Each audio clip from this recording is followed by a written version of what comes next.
Oh, who's here? Michelle's here, come to spoil the mood with her existence. Yeah, that's right. The only thing grayer than her is gray.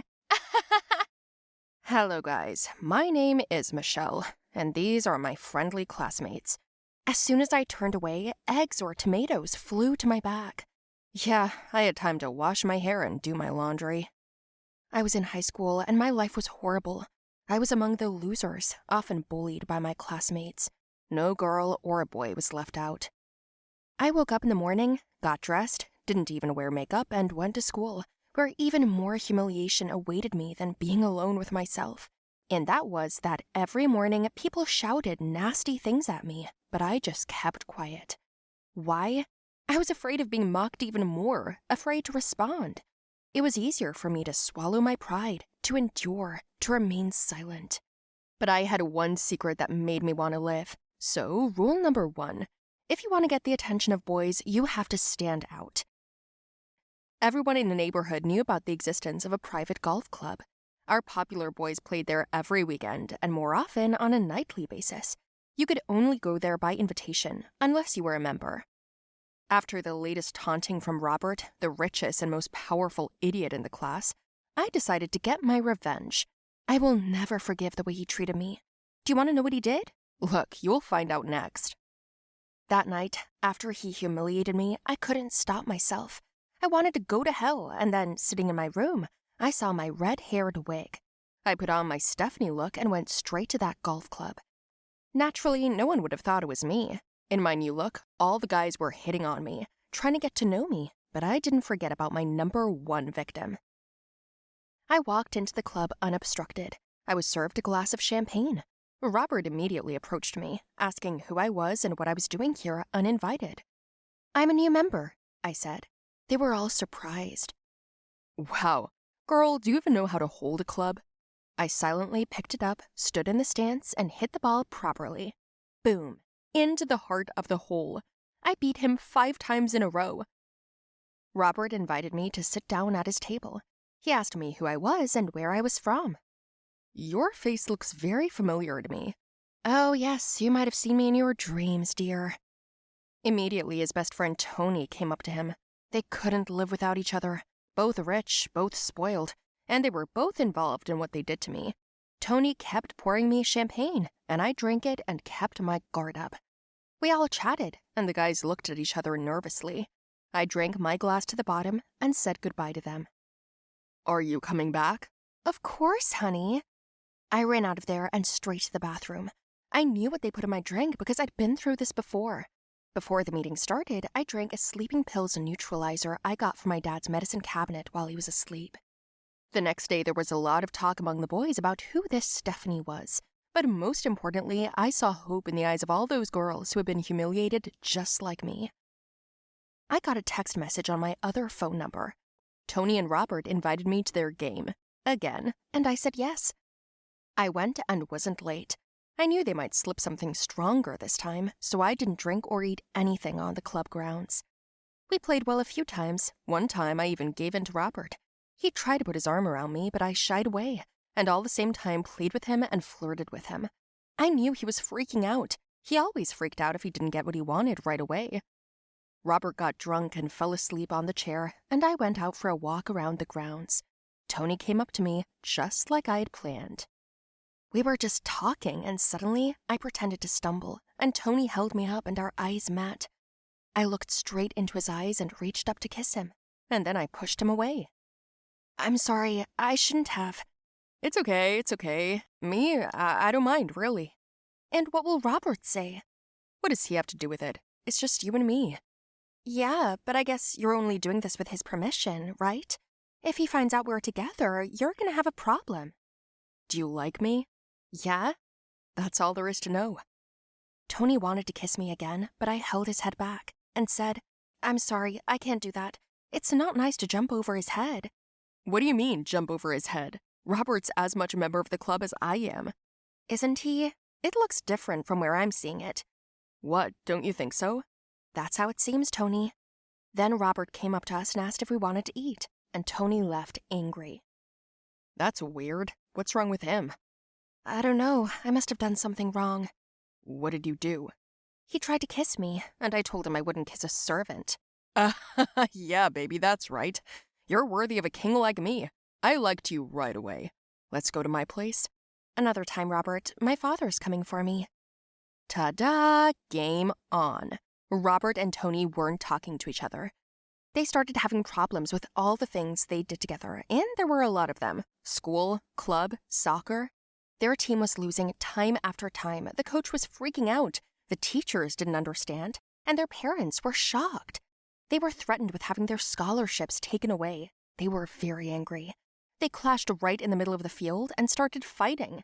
Robert yelled that Tony wasn't following commands properly, to which Tony yelled that he didn't work for him and that he wasn't going to do his bidding.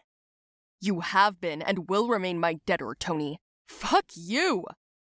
The team broke them up, the club shut down, and the school went to hell. Meanwhile, I was walking around, looking at everything from the outside. The boys were texting me, or rather, Stephanie. All I did was go out with them and flirt with them, but I didn't let anything go wrong.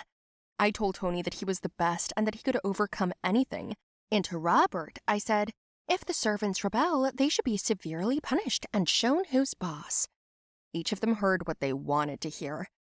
I just laughed as I stood in front of the mirror in my outfit, because I had won. Only the finishing touch was left. I asked them both out, and they came, not expecting to meet each other there. Both didn't understand what was going on, and I sat down between them and told them I couldn't be with either of them. They asked why. You were expelled from school for poor performance, kicked out of the club, lost your scholarship. You're losers now. I don't date losers. Robert lost his temper. He knocked the table over and screamed that it was Tony's fault. Tony punched him back.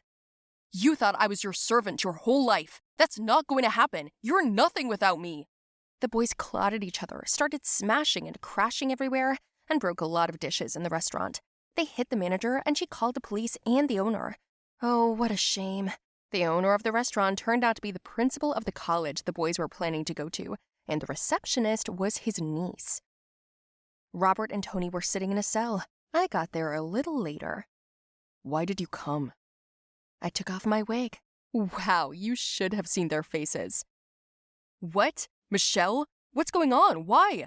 So this was your plan. Did you set this whole thing up, you scum? Bravo! You did what I needed you to do. With your own hands, you destroyed your futures and your presents, just as you once destroyed mine. What are you talking about? Are you talking about that case? That's the one, boys. That's the one. You invited me to your club. Foolish and naive. I thought I would have a good time there, and in fact, you got me drunk, left me in my underwear, filmed everything, and spread it on the net. But you're going to answer for that. The case was hushed up, just like all the others, so it won't work. It already did. What do you mean? Michelle! Michelle! I walked out of the station where all the girls who'd been bullied were waiting for me outside. I gathered them together so we could file a report en masse on those two. One of the girls still had a video from that horrible evening. Now that Robert and Tony's lives have fallen apart, no amount of money will save them. We will go public and fight these bastards. If you want to destroy a long-established empire, the most effective thing is to start destroying it from within. It always works against them. Remember. My red wig has served me well. I intend to continue as Stephanie, but only as Michelle. What do you think? I haven't washed my body for 10 years. Hello, everyone. My name is Bonnie. I'm in school, but I don't have any friends. And all because I once stopped washing a long time ago. Yes, the guys disdain me. But to be honest, I would not say that I stink. I don't know why people react like this. Why did I suddenly stop washing? Now you will find out everything. But in the meantime, like the video, share my story with your friends, and do not forget to write comments under the video. And also, subscribe to the channel. Previously, my family and I lived in another country, a small provincial town inside which a factory was built. At first, we were all happy. We thought that we would open the production of something useful. There would be new jobs, and this meant that life would not be so hungry. There were various rumors, but the city administration did not make an official statement, and so everyone was waiting for the opening. But it was still not there, so it took about 2 years. We saw black and acrid smoke coming out of the pipes. We all felt that we began to get sick more often, and the air deteriorated. It was almost impossible to open windows in the daytime because the table, the floors, and all the furniture were turning black. And then the mass protests began. We demanded an explanation. Our mayor at that moment just ran away, and then the angry people rushed towards the plant. We took the fence, defeated the guards with weapons, and then one of the employees said that the plant produces some chemical elements. Due to the fact that such factories cannot be built in the city, the mayor did everything without publicity to the public, and then dumped. People were left with questions, but no one cared about our town. Then the workers themselves tried to destroy the harmful substances, but some kind of barrel accidentally fell into the river. It spilled into the ground and then seemed to disappear into thin air. We were advised to leave, but how could we? Our homes were there. We lived there. We went to school there. The factory workers abandoned everything and left the same day, but we stayed and then regretted it. A week later, everyone began to get sick. Some people had a strong cough, allergies, terrible itching, teeth falling out, all in different ways. It looked like an epidemic, but it wasn't. Then we decided that it was in the air. Local minds had concluded that the more often a person washes, the more the pores open, and the special sebaceous substance is washed off, and our skin passes too many harmful particles from the air. Then what were we supposed to do? Don't wash, the doctor said. It was a bold statement, which we didn't take seriously until old people were dying right in front of us. Sometimes there were 2 to 3 people a day, and only this scared us and sobered us up. At home, we made a promise to each other to do this gradually. And so at first, we just reduced to taking a bath once a week, then once every 2 weeks, then once a month, 6 months. Then we began to wash only the intimate areas and hair, brush our teeth, and in another 6 months, we stopped washing completely and just brushed our teeth. Those who had the opportunity bought special suits, but it was impossible to stay in them all day, so the idea did not work. Most of us followed the medical advice and stopped washing, except for our teeth and hands. So it went for 2 years. We noticed that we really began to get less sick, and even had already come to terms with a feeling of dirt on our bodies. At first, it was terribly hard. It seemed to me that my body stank like a garbage can. My hair was greasy, ugly. I did not want to put on clean clothes, because immediately it seemed that they also became smelly. I didn't know how long I could last like this, but still, you get used to it over time, and after a year, I, like everyone else, became comfortable living with dirt on my body. And probably the body itself is also used to it, so there was a feeling that we were not so dirty. After a while, my father still decided to move. He said that there was no work left at all, so we would go in search of a better life. And we left. In the new place, my parents managed to get a job almost immediately. At first, we lived in a not very good area, but then we moved and I went to a better school. However, the students there looked at me askance. They knew where I came from, and they knew that people there stopped washing. Even though we left, the habit of not bathing remained with me.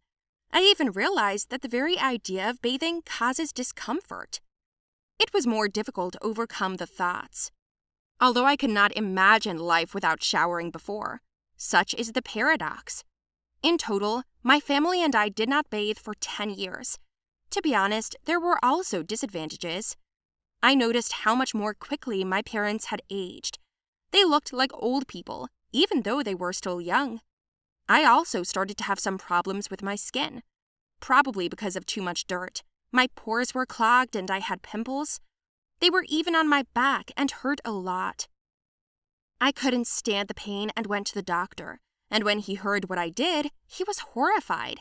He said that a shower would definitely help me, and I went home and talked it over with my parents.